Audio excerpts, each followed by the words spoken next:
criminalidade e controle social.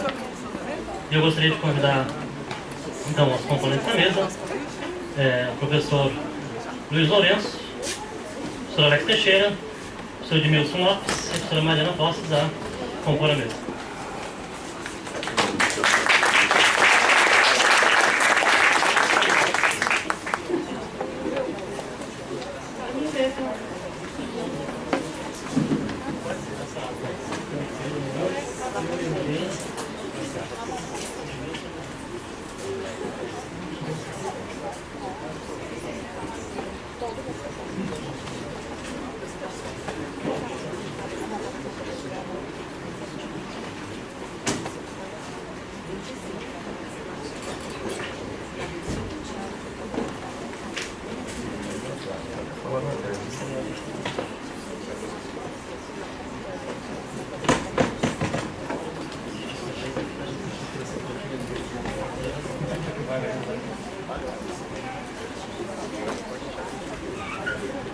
Bom, vamos já de imediato começar com a fala do Luiz Lourenço, que é mestre em Ciências Sociais pela Universidade Federal de São Carlos, doutor em Ciência Política pelo Instituto Universitário de Pesquisa do Rio de Janeiro e atualmente professor adjunto da Universidade Federal da Bahia, também sendo pesquisador do Laboratório de Estudos sobre Crime e Sociedade, LASCOS. Boa noite a todos e todas. Quero agradecer imensamente o convite e a lembrança do César, do pessoal do LERJ, por estar aqui hoje. É uma data muito legal para mim, para poder comunicar aqui um pouco do que eu tenho pesquisado lá na Bahia, no Laços, né? Com relação a algo que nos chamou bastante atenção nos últimos anos lá, que foi a questão do aprisionamento, né, do encarceramento, ligado a uma outra história, que é a história dos homicídios, né? Então, da onde que veio a ideia de tentar ver se essas duas dinâmicas tinham algo a ver uma com a outra, né? Primeiro, da constatação, né, eu vou falar um pouco de como que eu estruturei minha fala. Eu primeiro vou falar um pouco dos pressupostos gerais que eu estou partindo para fazer esse trabalho, tentar falar dessa discussão. Depois eu vou falar um pouco de alguns mal entendidos a respeito de coisas que muita gente acredita que sejam problemas brasileiros relacionados à prisão e que, na verdade, não me parecem ser só problemas brasileiros. E, por fim, eu vou tratar exatamente do caso da Bahia e da relação entre encarceramento e homicídios, né? Bom, a primeira coisa que a gente tem que entender para começar esse papo é por que hoje se prende tanto, né? A literatura, ela trata ele trabalha com algumas teorias a respeito disso, sobretudo formulações que reforçam a queda dos ideários de welfare, né? A descrença de que seres humanos delituosos possam ser, de alguma forma, né, na linguagem cotidiana chamaria de reformados moralmente, né? Então esses seres humanos mereceriam punição, né? E a essencialização e personificação do mal na figura do criminoso. E esse ideário, né, hoje ele é consubstanciado em práticas punitivas, né, muito que preconizam de fato o encarceramento, né, como prática punitiva preferencial. Autores como Garland e Jung tratam bastante dessa questão. Então eu estou partindo dessas formulações mais gerais. Bom, esse dado do encarceramento no mundo, ele já é bastante conhecido para quem estuda o tema, né? Que o Brasil aparece aí, segundo o Centro de Estudos Prisionais, como o quarto país que mais encarcera hoje no mundo. né? E sendo que a gente tem uma...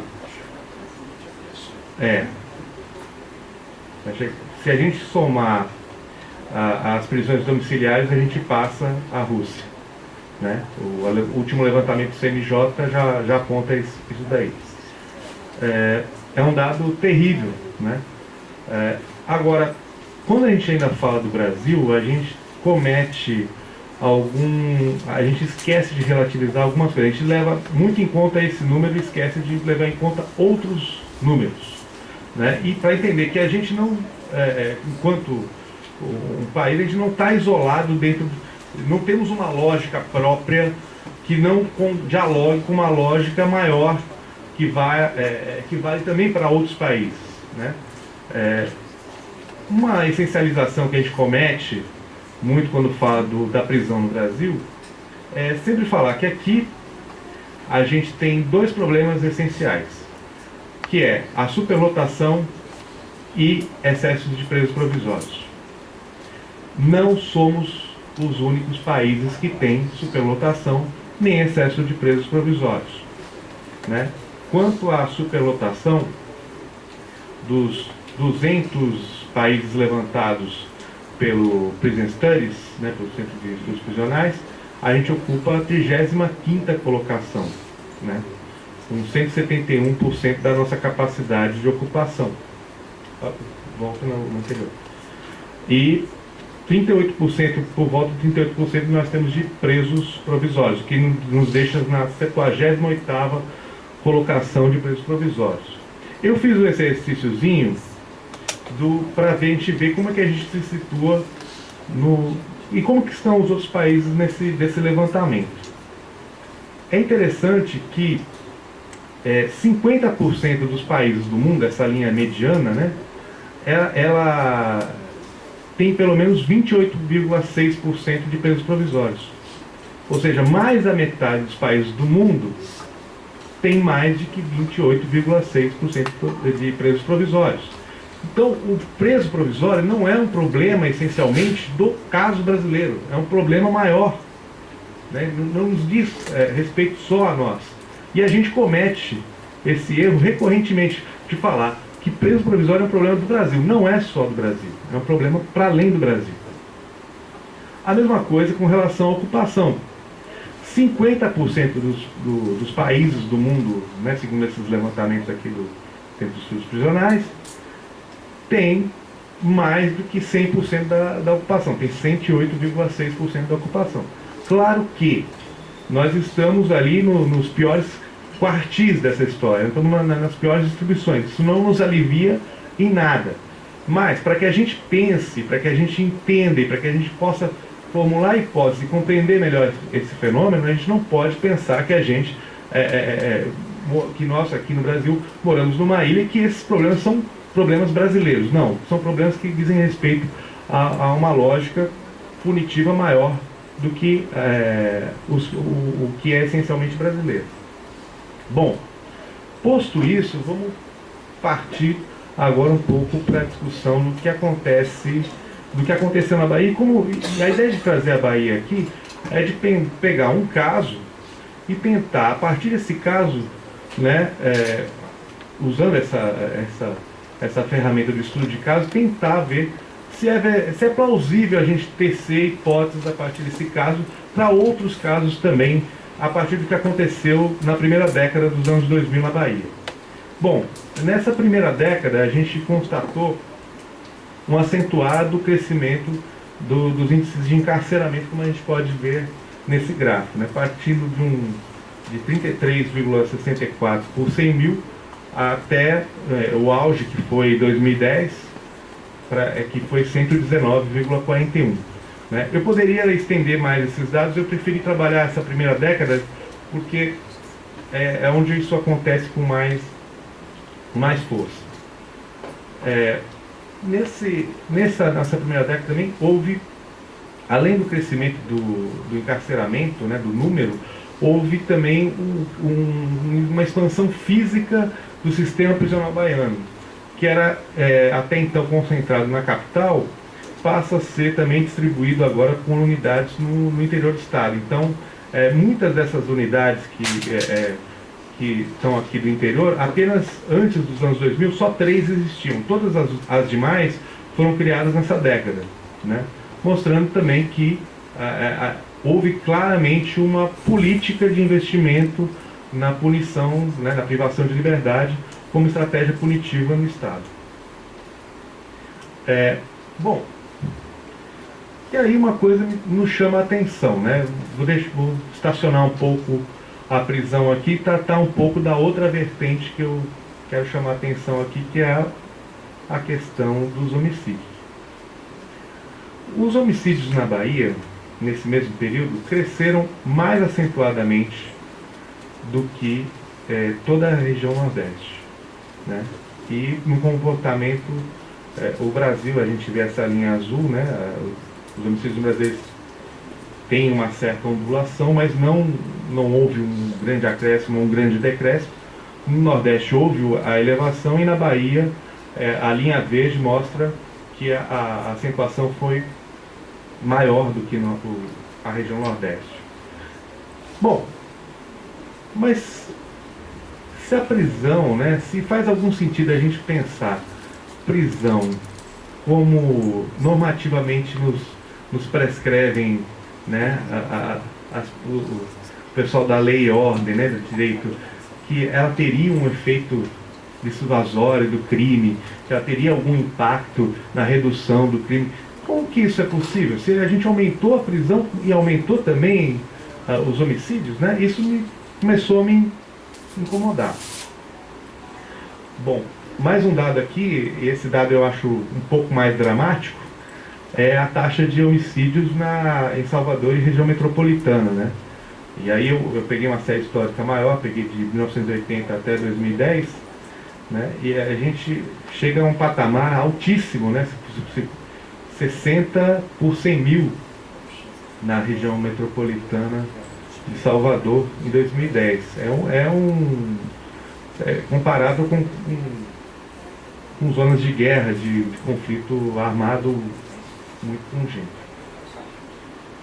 Bom, eu fiz o exercício então, se faz sentido a gente pensar na relação tempo e encarceramento na Bahia. Faz todo sentido. O passar do tempo só fez aumentar o encarceramento na Bahia. Eu fiz o exercício de regressão linear aqui e a gente vê que tem um índice interessante, né, que mostra que o passar do tempo, de fato, marca uma política do Estado por encarcerar, uma estratégia política por encarceramento no Estado. Bom, o que ajuda a explicar, então, esse aumento dos homicídios, ou o que o encarceramento tem a ver com isso? Uma hipótese que surgiu, né, para a gente não ficar só no encarceramento, é tentar entender o perfil do interno, quem está sendo preso, ou melhor, e também analisar quem não está sendo preso, né? Então, bom, quem não está sendo preso? Quem não está sendo preso, ou quem não foi preso, foi justamente o homicida. As taxas de encarceramento do acusado por homicídio se mantêm absolutamente estáveis durante toda a década. O que nos ajuda a compreender, né, por que esses índices aumentaram. Ó, não estou prendendo quem está matando, as pessoas continuam matando, certo? E uma outra coisa é entender quem está sendo preso. Bom, a gente já viu que o homicida não foi preso. Então, quem está sendo preso? Quem está sendo preso é o pequeno varejista de drogas. A prisão está colhendo e está tendo uma colheita cada vez maior desse tipo de tipificação criminal. Justamente porque é muito fácil a materialidade e a prova do crime. E o processo corre com uma velocidade maior também, né? Bom, diante dessa história, eu parti para alguma estratégia de tratar essas informações um pouco mais, de qualificar um pouco mais essas informações através de entrevistas com operadores da segurança pública, notadamente policiais e delegados, e daí veio a ideia surgiu essas terminologias, né? a hipótese do enxugar o gelo e a teoria do apagando fogo com gasolina. Porque havia um grande descontentamento por parte deles, de eles verem que, por mais efetivo que tenha sido o trabalho da polícia prendendo, essas dinâmicas violentas vinham aumentando. Bom, e como que a prisão de traficantes pode acelerar o número de homicídios?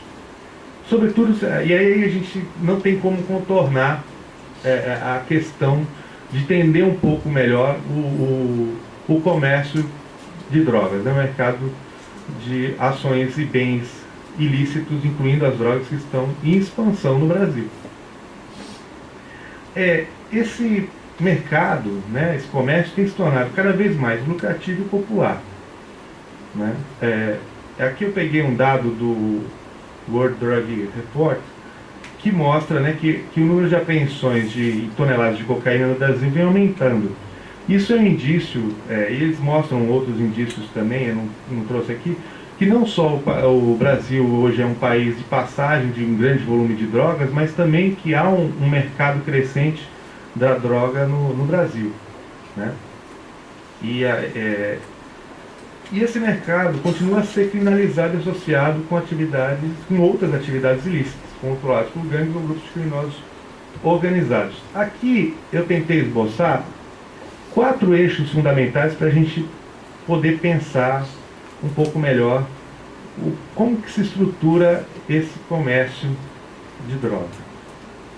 Bom, ele é definido como crime. É definido, e aí é uma definição jurídica e uma definição moral. Ou seja, com essa definição, há também, por lei, a definição de quem pode atuar nesse mercado. É o criminoso. O cidadão de bem não pode vender droga. Só pode vender droga o criminoso. Isso tem uma importância, isso é definido por lei, né? Bom, tem uma outra definição, que é uma definição cotidiana das forças policiais, que é o tipo de prática que se depara com a prática de venda de drogas. O que o policial faz? Ele combate. O combate, ele gera cadáveres, ele gera mortos, né? Essa é uma estratégia cotidiana. Há uma lógica também, que é a lógica do negócio, que é incontornável.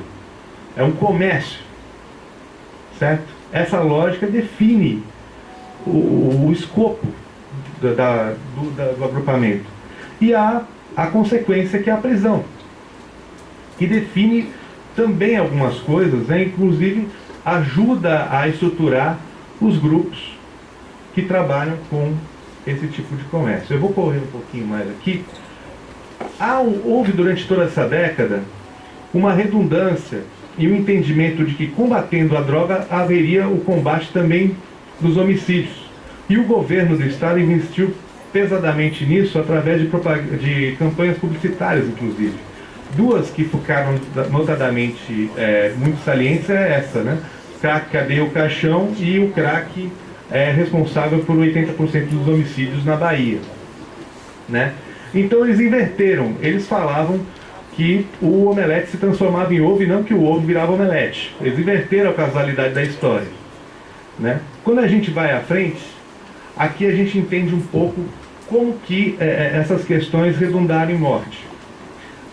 O tráfico de drogas, né, ele, pela sua lógica de negócio, ele, para quem atua nele, há 3 coisas interessantes a serem feitas.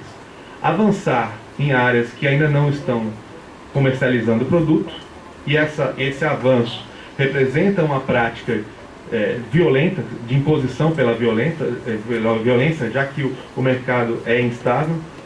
Há também a manutenção das áreas de já atuação dos grupos, e a rivalidade para conquistar áreas controladas por outros grupos. Afora isso, há o enfrentamento com a polícia e a entrada e saída da prisão. A entrada na prisão desestabiliza áreas e podem gerar conflitos. A saída da prisão também pode gerar conflitos e pode gerar vítimas. Se a pessoa não se impõe pela força, ela pode ser vítima. Se ela se impõe pela força, ela pode fazer outros de vítima de homicídio. Então, essas 5 coisas acabam redundando num aumento de número de homicídios, né? Eu vou, depois com o tempo, eu quero trabalhar exemplos de cada uma dessas 5 coisas. Não vou ter como fazer isso aqui agora. Bom, aqui é um dado que eu já tinha passado, mas mais à frente vem o dado mais interessante, que é a taxa de encarceramento correlacionada com algumas coisas, com o número de homicídios, com a taxa de homicídios da população até 19 anos, com a taxa de homicídios de Salvador e região metropolitana e a taxa de CVLI de Salvador. Todas essas correlações eram altamente significantes e um valor expressivo, uma força muito grande. Repare que eu sempre coloquei um ano depois as taxas de vitimização, isso justamente para estabelecer causalidade, né? Se fosse ao mesmo tempo, eu não saberia o que poderia causar o que. E quando a gente roda uma regressão simples, a gente vê, e aqui eu fui mais refinado, não peguei só a taxa de encarceramento, eu peguei a taxa de encarceramento por tráfico de drogas. A gente percebe também que há uma regressão, um valor de R2 muito, muito alto, uma regressão linear, né? Por último, tem isso aqui que parece um mapa astral, mas não é que eu estou expandindo um pouco esse exercício para a região Nordeste como um todo. E dos 9 estados da região Nordeste, o encarceramento só redundou em redução dos homicídios em Pernambuco. E aí, por estratégias outras, né, que a gente pode entender que vão para além da política de encarceramento, né? Mas em todos os demais, se a gente pegar o encarceramento, ele acabou sendo associado com o aumento dos homicídios. Isso, no mínimo, nos coloca em xeque qualquer tipo de praticidade ou de valor mais ligado a uma utilidade do encarceramento como uma estratégia de diminuição de crimes, sobretudo do homicídio. Bom, era um pouco isso que eu tinha para falar. Obrigado.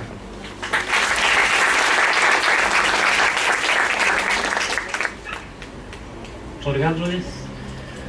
Vamos passar agora para o Alex Teixeira, que é mestre e doutor em Sociologia pela Universidade Federal do Rio Grande do Sul, professor adjunto de Sociologia da Universidade Federal do Rio Grande do Sul, vice-coordenador do curso de especialização em Segurança Pública RENAESP e gestor do Laboratório de Cartografias Sociais Simbólicas, o LACS, e recentemente foi nomeado diretor da editora da Universidade Federal do Rio Grande do Sul.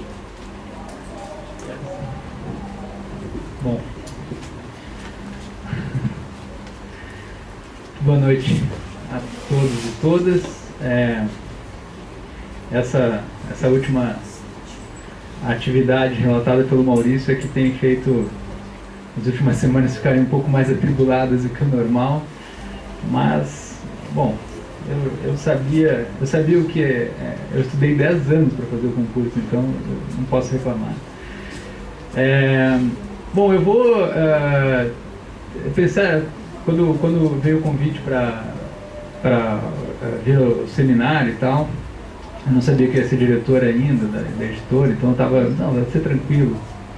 E aí, por último, eu estava mais atarefado, pensando o que eu ia trazer para a gente discutir aqui nesse seminário do LEVE, que eu agradeço imensamente a oportunidade de estar aqui nos 20 anos do laboratório, acho uma data importante, assim, né? O ano que vem também, provavelmente estarão todos no Rio Grande do Sul para os 20 anos do Grupo de Pesquisa Violência e Cidadania, então esses grupos estão ficando, né, essa idade.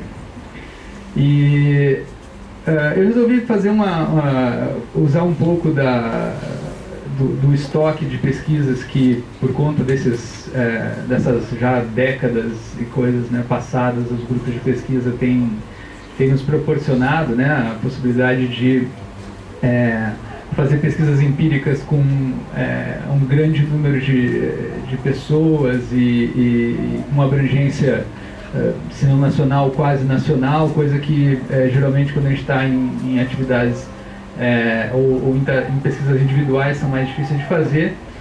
em termos de extensão, e por outro lado são pesquisas que geralmente, muitos aqui devem, obviamente conhecem essa situação, são pesquisas que têm, são, enfim, demandas e financiamentos de parcerias, convênios, governo federal, às vezes organismos internacionais, que muitas das vezes atropelam cronogramas. A gente acha que vai fazer a pesquisa em 18 meses, acaba virando em 12, e o que acaba acontecendo é que a gente faz um belo relatório descritivo, mas pensa pouco, e aí depois, né, fica aquele negócio, bom, vamos fazer os artigos disso para o congresso lá, o livro aqui, e aí vem os novos editais, as novas pesquisas, a gente nunca faz, né?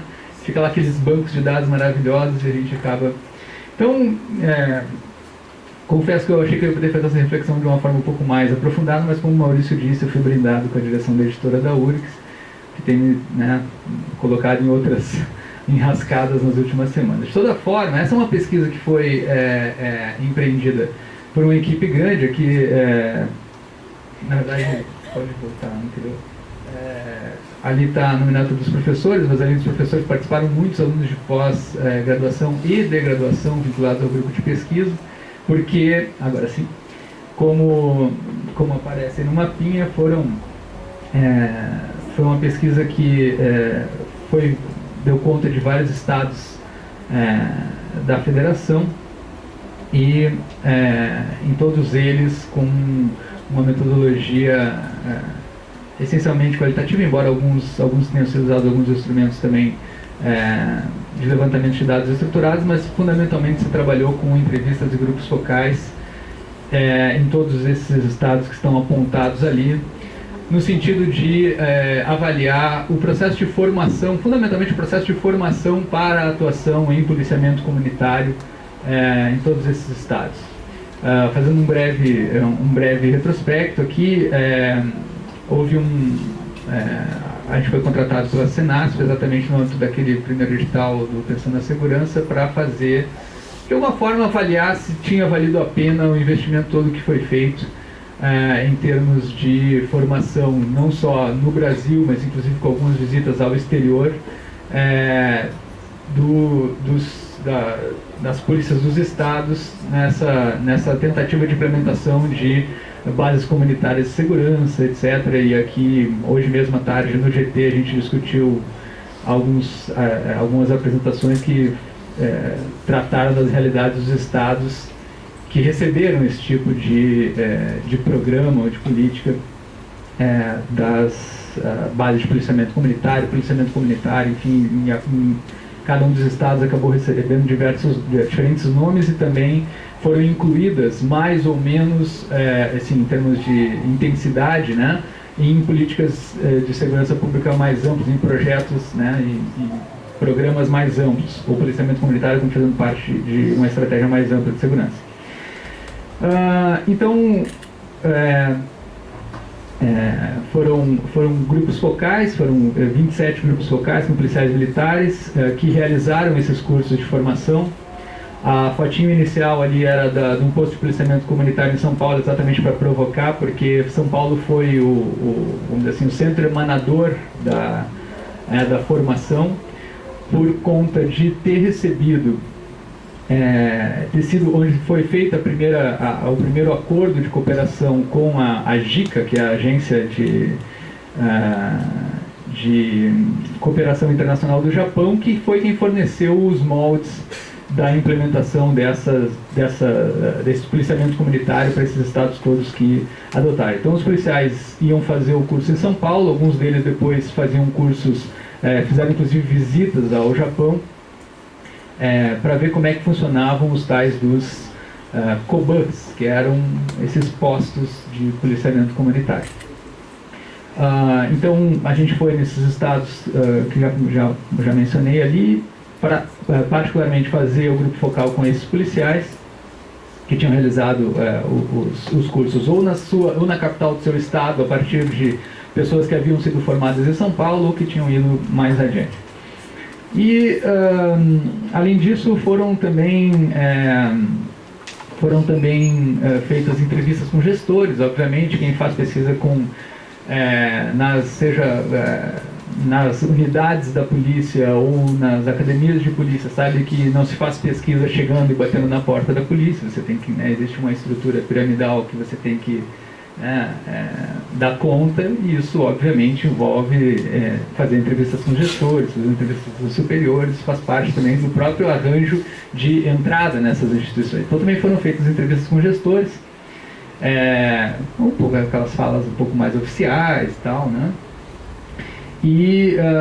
Mas também foram feitas exatamente para ter esse contraponto, para além, né, dos grupos focais, que nos trouxeram informações muito boas, mas também, né, na medida em que a seleção dos policiais que participavam desses grupos focais não estavam totalmente no nosso controle, ou seja, faz parte das negociações também, nós vamos receber os policiais que vão ser indicados. Claro que havia o filtro daqueles que haviam participado dos cursos, mas sempre a gente corre, né, entre aspas, o risco de ouvir o que a instituição quer falar, né?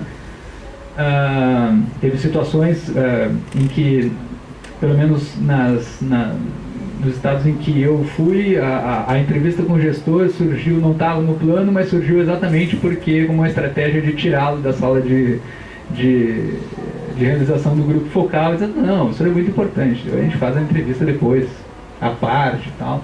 Então esse jogo inteiro todo é importante também ser mencionado.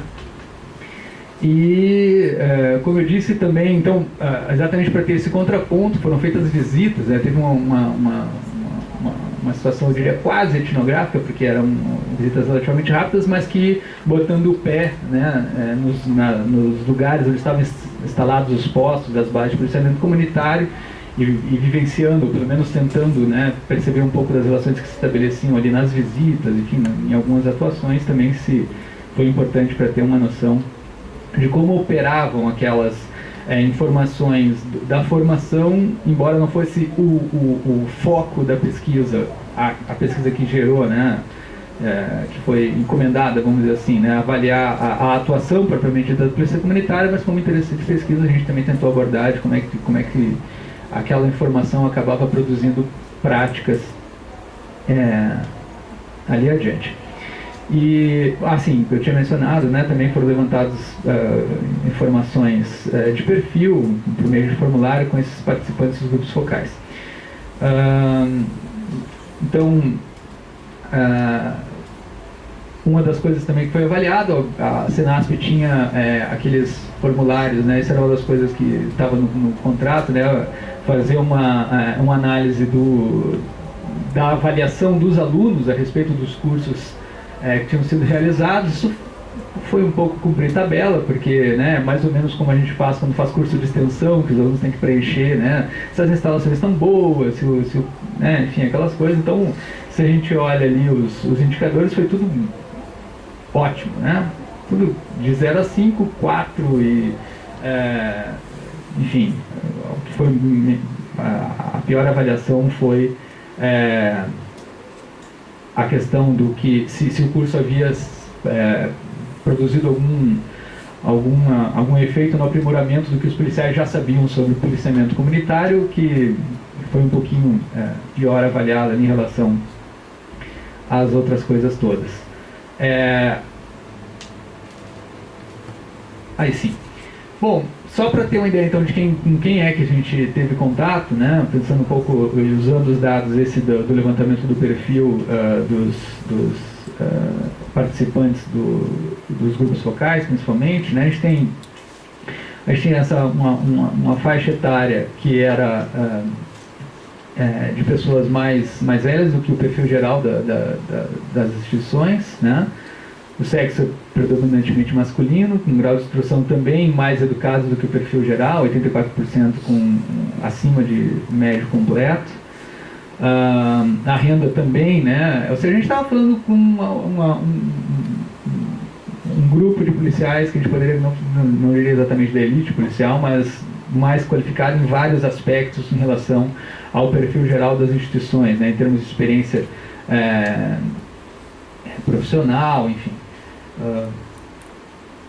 Ainda com relação à patente, isso, né, embora a gente estivesse falando desses dados que estavam, né, com condições em termos qualitativos superiores à média geral das instituições, a gente estava falando não exatamente com os estratos necessariamente superiores das instituições, a gente estava falando com capitães, sargentos e tenentes, mas com pouco ou quase nenhum coronel ou tenente-coronel, o que foi uma informação também que corrobora alguns dos elementos que foram levantados da pesquisa que a gente já vai falar mais adiante. Esses policiais que foram participar dos grupos focais, 85% deles fizeram o curso entre 2008 e 2011, que foi mais ou menos o período, né, onde a Secretaria Nacional de Segurança Pública começou a induzir essa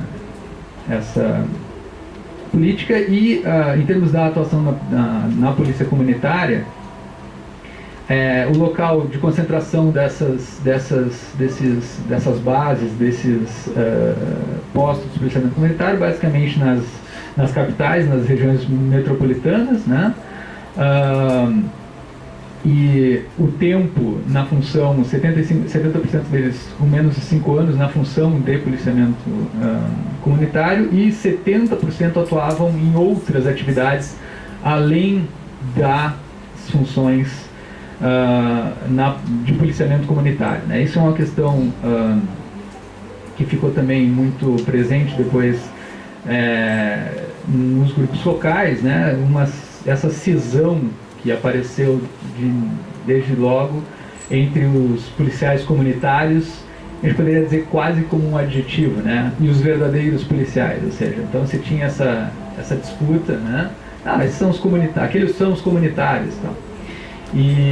Mas ainda assim você tinha essa configuração, né, de uma grande parte deles que não atuavam só nessas atividades dos postos ou das bases de policiamento comunitário. Bom, então, falando em termos voltando à questão dos cursos, né, e da formação para atuação, e pensando em alguns alcances e limites desse processo para a implementação, para a efetivação dessas práticas de policiamento comunitário nos locais visitados. Uma coisa que apareceu é que havia uma noção de que os cursos contribuíram, na verdade, para recuperar práticas e saberes já existentes sobre policiamento comunitário. Isso tem a ver um pouco com aspectos e que algumas pesquisas também apontam, né? Ou seja, que um certo modo de operar nessa lógica de proximidade não é exatamente uma criação desse período, né, dos anos 2000. Ou seja, você tem passados, Pedro Paulo, Cosme Damião e tal, e essa ideia de que de algum modo já se fazia policiamento comunitário ou de proximidade, mas já, Maurício, em outros tempos, isso apareceu. Mas também, então isso aparentemente poderia sugerir uma ideia de resistência, enfim, e tal. Mas na verdade, mas também aparecia a ideia de que os cursos produziam também uma articulação entre a prática, ou seja, aquilo que de alguma forma, né, esse saber já existente, incorporado ou pretensamente incorporado, a articulação entre as práticas e um conhecimento sistematizado e organizado, né? Ou seja, do que é a filosofia do policiamento comunitário, como alguns procedimentos mesmo, quase os cursos tinham uma cartilha, tinha uma forma bem instrumental de implementação de um posto e de uma lógica e de uma estratégia para a atuação em termos alinhada com essa filosofia de policiamento comunitário. Então, uma coisa que nessa linha mais, vamos dizer assim, dos alcances, né, de aspectos positivos percebidos, teve essa ideia do curso como uma possibilidade de transformação das práticas pela mudança de uma cultura difundida na sociedade focada na repressão e na violência. Porque exatamente uma das coisas que os cursos apontavam era a necessidade de uma série de alterações, tanto no modo como a polícia se colocava com relação à população atendida, mas não só isso, não era só uma questão dessa ideia de policiamento próximo, né, ele está próximo, mas de uma série de mudanças, por exemplo, a necessidade de indução, se fosse o caso, no caso da Bahia, por exemplo, lá em Fazenda Consul, eu tive, ficou bem evidente isso, né, da necessidade, por exemplo, de organização de um conselho comunitário de segurança, ou seja, a polícia deveria atuar com base numa relação, que era uma relação organizada, né, de levantamento das demandas, de visitas às casas. Aqui uma foto de uma dessas visitas, né, ou seja, os policiais eram responsáveis, cada 2 policiais eram responsáveis por uma quadra ou por uma rua, e nessa rua eles tinham que trazer informações para o comando da base sobre as necessidades, as estratégias, os problemas que estavam acontecendo, né, enfim. Então, essa mudança numa lógica meramente repressiva e reativa foi algo mencionado positivamente. Por outro lado, também o que acontecia, isso tem a ver com aquele fato de que a gente estava falando muito com os tenentes, sargentos e tal, o pessoal que tinha um perfil etário mais jovem e então tinha uma questão geracional aí também, eu diria. Mas não só isso, né? Na verdade, um aspecto que toca, e que para nós que já estamos há um bom tempo pesquisando essa área de segurança pública, que tem a ver com uma dissonância entre os comandos, né, alinhado à não correspondência entre as áreas de atuação dos batalhões e das bases de policiamento comunitário ou dos territórios, né, quando tinha outras políticas associadas a territórios da paz, etc. Então você tinha problemas, né, esse aspecto institucional mesmo, que era difícil de você dar conta, né, de você ser comandante de uma base, mas não ser estar submetido a 2 batalhões que atuam naquela mesma área, e aí um superior que era muito simpático à ideia do policiamento comunitário e outro que achava que isso era bobagem. E aí você tinha uma série de problemas nesse sentido. Então apareceu bastante entre esses participantes, particularmente porque eles foram muito a fundo nesses estudos, nessa formação. Aqueles que eram mais apaixonados falavam exatamente que havia uma necessidade de fazer os cursos para os coronéis e para os tenentes-coronéis, para que eles soubessem o que é policiamento comunitário. E quando eles chegavam lá com as ideias, olha, lá em Fazenda Couto, vamos fazer isso, vamos fazer aquilo, eles diziam, não, tudo bem, mas quantos homens tu precisa? Eu preciso de 80, não tem como. Porque agora tem o carnaval e não sei o que, e a gente tem... Ou então a gente precisa de alguns investimentos e tal para fazer melhorias, né? Porque não pode ser funcionar, não é só um destacamento que tem que estar lá, tem que ter uma série de serviços que estão na cartilha para que essa proximidade não seja só uma proximidade de vem cá fulano, me diz onde é que está o sujeito que roubou, o sujeito que está escondendo arma aí, mas uma proximidade que de fato produzisse reuniões, produzisse uma série de outras dinâmicas que envolvem investimentos, que envolvem uma série de outras coisas que não é o convencional, vamos dizer assim, da atuação policial. Como isso?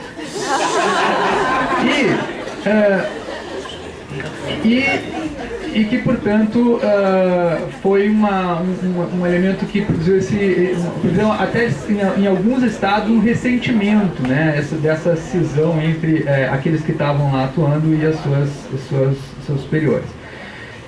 Então, essa necessidade de fortalecimento da participação, principalmente por parte das lideranças comunitárias, às vezes esbarrava nesses aspectos, né, do entendimento acerca do que de fato significava o policiamento comunitário. Tinha uma cisão importante entre aqueles que tinham feito a formação, que estavam muito imbuídos da filosofia do policiamento comunitário, e as instâncias superiores que estavam, em algumas situações, se lixando para aquelas práticas, achando que aquilo era bobagem, que não ia ter efeito nenhum. E isso,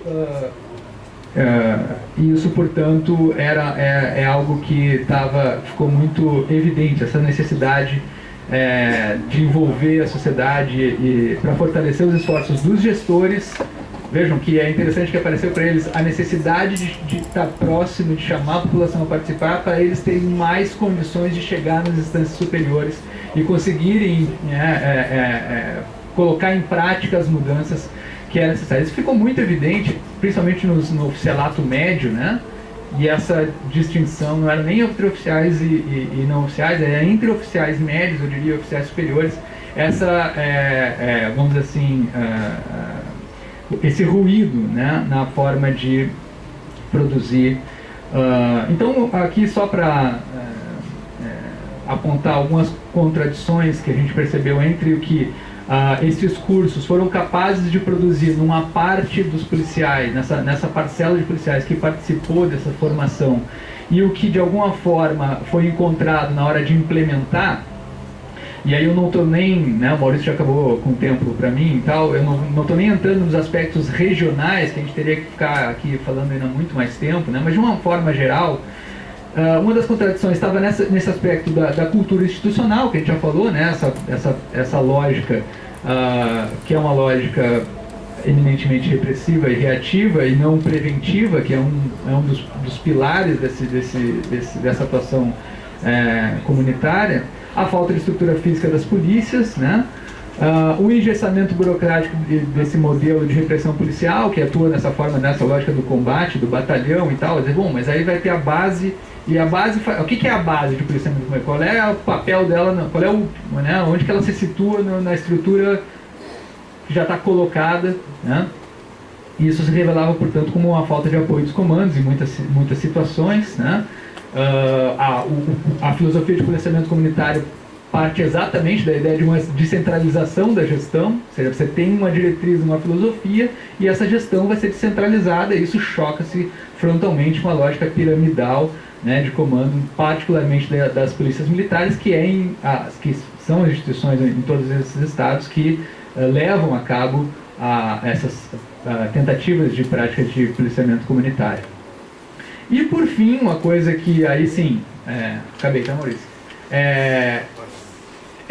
Ficou mais evidente para mim depois do último Congresso Internacional de Sociologia que foi realizado em Yokohama, que é a dificuldade de adequar muitos dos preceitos que orientaram toda essa política de formação em termos de policiamento comunitário por uma orientação do policiamento comunitário japonês, que é a dificuldade de você adequar a experiência japonesa aos contextos locais. Sim. Basicamente, quando eu estive lá agora em Yokohama, em Tóquio, vi lá os Kobans, os verdadeiros Kobans, né, e tal, 12 policiais para cada um, né, no quociente ajustado e tal.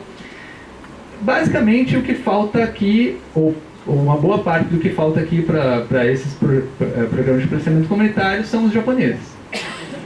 O que falta é a gente virar o Japão. Faltam os japoneses. Então uma boa parte dos problemas também está no fato de uma cultura acumulada da forma, inclusive, de como se relacionar com a ideia de autoridade, a ideia da ordem, né? É a ideia aquela do sujeito que aí eu vi, né? Senti, presenciei, aí realizei um pouco das dificuldades narradas nessa pesquisa que já foi encerrada um ano atrás, que é aquela história do sujeito estar olhando para um lado, não vem farol algum, não vem carro algum do outro lado, são 10h30 da noite e tem um grupo de 15 japoneses esperando para atravessar a rua porque o sinal está fechado para o pedestre. E aí, como tinha brasileiro junto, um resolveu atravessar e uma senhora surtou, porque aquilo era um perigo, aquilo estava infringindo uma ideia de ordem que está muito enraizada, né? E não é uma questão nem de 50, nem de 100, é um aspecto até mais abrangente. Com isso eu não estou querendo dizer que mudanças institucionais são impossíveis nessa nossa realidade brasileira, mudanças na forma de atuar da polícia são impossíveis, porque a gente não tem a população japonesa, não somos os japoneses, mas eu acho que a gente tem que ser um pouco mais ousado e criativo, talvez. Fiquei pensando até que ponto, de fato, a polícia militar é a estrutura mais adequada para produzir policiamento comunitário, se não seriam as guardas municipais as mais apropriadas para fazer um policiamento desse tipo. Enfim, mas isso eu deixo para o debate, senão o Maurício vai cortar meu microfone. Obrigado.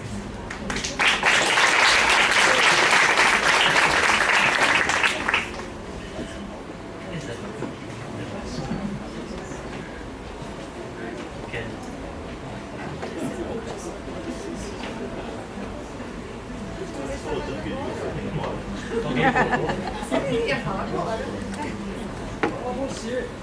Bom, como o Alex não é japonês, não respeitou a ordem, nem o tempo, isso acabou provocando São mais chineses. problemas que não haviam sido pensados anteriormente, mas enfim. Vamos então passar a fala para a Mariana Torstensen Poças, doutora em Criminologia pela Universidade de Ottawa, Canadá, pós-doutorado pelo Núcleo de Estudos de Violência USP e professora do Departamento de Sociologia da Universidade Federal da Bahia. Obrigada. Mas como eu também não sou japonesa, eu pego mais tempinho também. Bom, eu queria, na verdade, ser a última, porque a minha fala, ela é bem diferente das falas que vão ser feitas aqui, mas eu quero já dizer que Maurício me autorizou. Ele falou, pode falar do que você quer. E eu queria falar de direitos humanos. Então, é isso aí. Na verdade, eu quis aproveitar, mesmo sendo uma mesa sobre crime, criminalidade e controle social, eu quis aproveitar essa oportunidade para poder expor um pouco algumas ideias que eu tenho desenvolvido, sobretudo no curso de pós-graduação que eu estou dando lá na UFBA, que é justamente Sociologia dos Direitos Humanos, né? Então, vem dessa ideia de, e se tivesse um título dessa apresentação, eu chamaria de uma sociologia como direitos humanos, para uma sociologia dos direitos humanos, tem a ver a pensar um pouco essa possibilidade de construir o que nos textos estrangeiros eles chamam de subcampo, né, um subfield da sociologia. E eu já adianto que, bom, é uma exposição que eu ainda estou construindo, então provavelmente vai estar cheio de problemas teóricos, de engatilhamento, de reflexões que não estão prontas, mas eu quis me expor, mesmo assim, numa plateia cheia de professores, super qualificada como essa, acho que vai ser um exercício interessante. E também, se a gente não expõe, a gente também não faz o conhecimento avançar, o nosso mesmo. Então, o que eu vou propor aqui é um redirecionamento do olhar, né, vamos chamar assim, em relação aos direitos humanos, tais como eles são tratados em alguns estudos sobre crime e violência no Brasil. Eu não estou dizendo que todos os estudos são assim, mas muitos dos estudos, né, de crime e violência, quando abordam os direitos humanos, normalmente eles aparecem como referência normativa, seja de caráter ético,